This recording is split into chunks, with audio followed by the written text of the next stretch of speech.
Welcome back to this week's episode of the Broken Kid Podcast. I'm your host, Alex Silva, and today we're going to get right into it. This is an issue that's been plaguing us since probably 2017. I first came aware of it at around 2019, but we all know who we're talking about, the Bryce Halls of the world, the Noah Centineos, the soy boy epidemic, or whatever it's called. I call them soy boys, but essentially this issue has been plaguing us. It's been plaguing us for so many years now, and this is why I don't have many friends, because you meet friends and you try to give them the benefit of the doubt that they're not shallow, that they're not tone deaf, and what do they turn out to be? Tone deaf and shallow, or out of touch with reality. Because there's a reason why I try to hang out with people within my bracket of income, because they tend to understand the limitations, as opposed to when you hang out with people that are, let's just put it this way. I only had one parent growing up, and it's not a sob story, but there are some obstacles that you just have to overcome, and you do with time if you keep working at them, and you become more financially stable. But in the process, you meet people who are a little bit iffy, not so qualified to understand that not everybody has money to waste. Now, what is a soy boy? Well, a soy boy is somebody who's skinny, has no sense of fashion. They think that wearing feminine clothes is masculine for some reason. They have gluten intolerances. I see them all the time. If you watch one of my previous videos or it's going to be being released soon, but it talks about my horrible experience with going to the church and being a churchgoer for a few times. And, I just wanted to reestablish my connection spiritually, and it was just that. It was spiritually.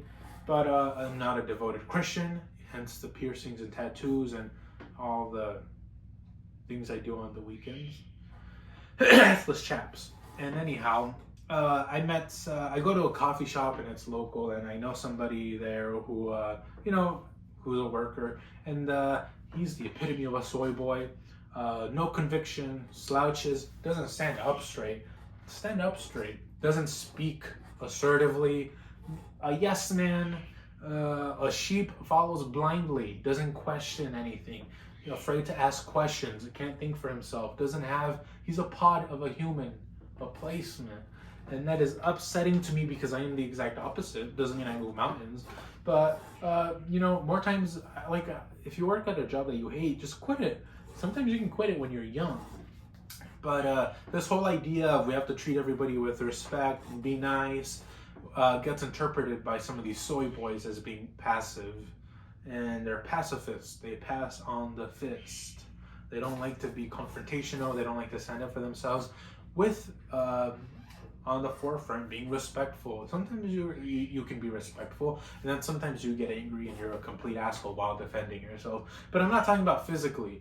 But where I live, there was a neighbor who was a jerk, and I remember he scammed my mom out of money out of her car, and he would always take our parking spots, and he was a complete jerk.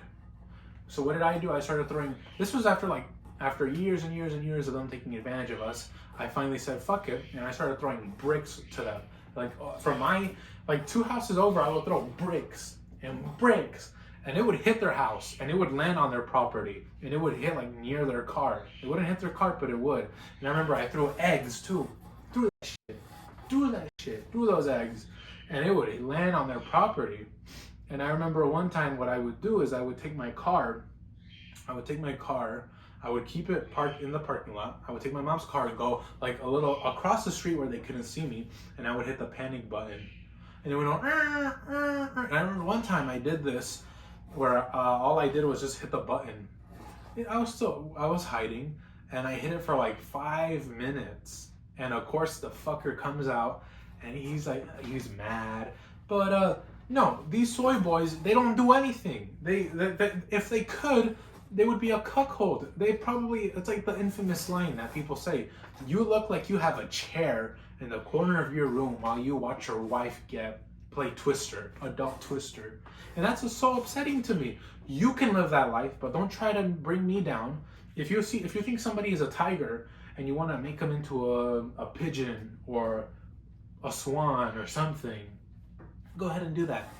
But don't make me a part of your project. And I went to church with this a few times, and it was a horrible experience because it just became this matter of don't do this, don't do that, you can't take that. And oh my God, I was so upset. And then his girlfriend was just this ugly woman. And they're only 21 and they think they're going to be together till they're 80 or 90. And listen, you need to shut up because nobody cares about your Bible preaching. Nobody cares about it. Go up, thank your God, and go home. And don't try to be a disciple because I am not a project for you to be worked on.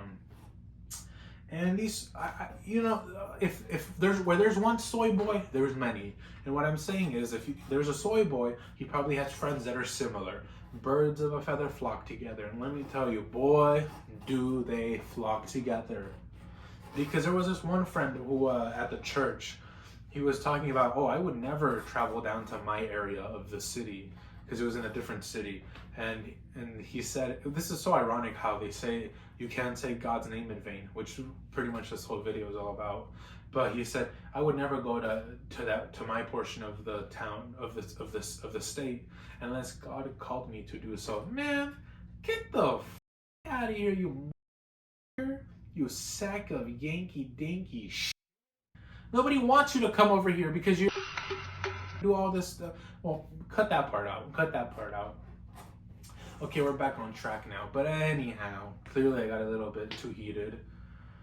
And no, I go to In-N-Out frequently and I'm a regular there. And one of the things that he was judging me was because the guy the acquaintance who I was accompanying him at his church, which was a horrible idea because it was practically a cult. Like, I watched that Netflix it's sad that these soy boys get caught into Christian cults because they don't have much thinking for themselves. If Hitler opened up a church and called it the modern day church of Christianity, he would take a Bible over there and a blank notebook and start writing all this stuff down. And you need to stop. He was telling me, his friend, aside from judging me from going to In-N-Out often, he was going off on this rant about, he was going off on a tangent about how he's practically gluten intolerant. And it's like, just say you're vegan, because you're practically there.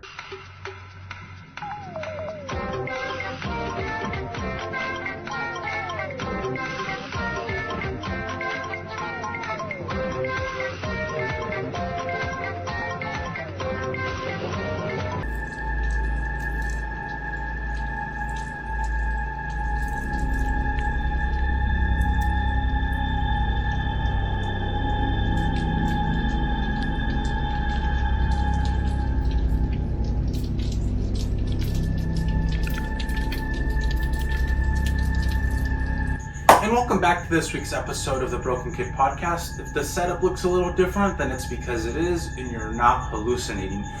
But, to get straight to the point, I don't like to ask for things, but I'm in a competition, and it's for Halloween, and there's a link below. I'm going to keep it pretty short and simple. All you have to do is click the link, and if you have a Facebook account, you can go ahead and just do a simple vote. It takes about 30 seconds. So maybe this is catering to the wrong people. I should be catering to your grandma or your aunts and uncles who do have Facebook. But if you do have it, go ahead and click the link below. And it's pretty much just a contest, a little contest where you could, win a few prizes. But it's for the face of Halloween.